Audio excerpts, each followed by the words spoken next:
Welcome back to One Mind Tracks. I am Emma. And I am Erin. I'm here playing you some ice cream songs. That was Sunday Girl by Blondie. That one was one of the songs actually written by Chris Stein of Blondie. Because Debbie Harry isn't Blondie, guys. Sorry to break it to you. They just thought that because she was blonde.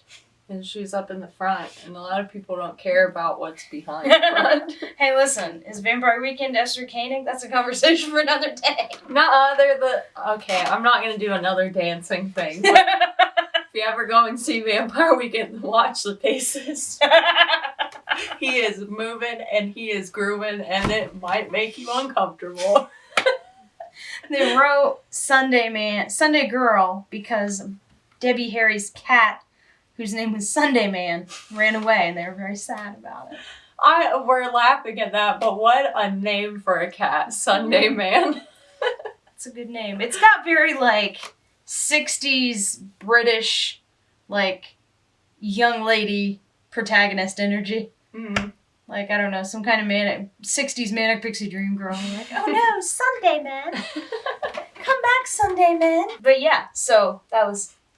my favorite version of that, not gonna lie, is She and Him did a cover of it, which was actually how I was introduced to it. Blondie originally recorded a version in French as well as in English, and She and Him combined the two. They do verses in English, verses in French, and I like that about it, but... They should have done it in all the languages. Add more verses. I know you're familiar with this, but I'm just going to repeat it again for our listeners.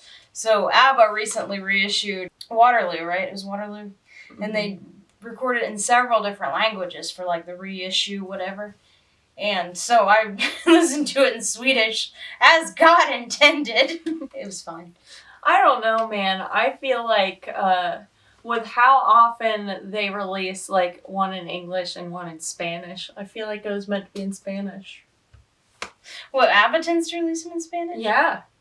It must have a huge Spanish language audience. I think so, because whenever there was some road trip I went on, I think it's when I drove up to Grand Rapids or something by myself, I listened to ABBA all the way there and all the way back to try to get all of their albums in. I didn't, but I almost did. Well, you tried your darndest. Yeah, a lot of times they'll reissue an album and it'll be in Spanish. Well, I just figured. I wonder.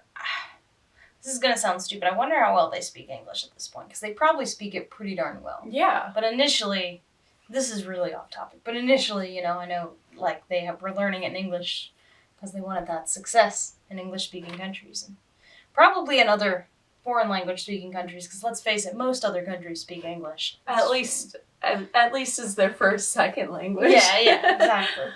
But anyway, back on the ice cream topic. Ice cream. Yeah. I got an idea. How about we listen in for the Ice Cream Man? I hear Van Halen coming. They've got Ice Cream Man with them. I don't know why I said it that way. Van Halen, this is actually a cover. It was from their first album, which was pretty darn successful. It was one of the, best regarded first debut albums by a band. The song was originally written by John Brim, who was a Chicago blues musician who trained with Big Bill Broonzy. The song, when he did it, not super successful, but the covers of it, including David Lee Roth later covering it for a solo album, did pretty well. Here's the Van Halen version. It's Ice Cream Man on One Mind Tracks.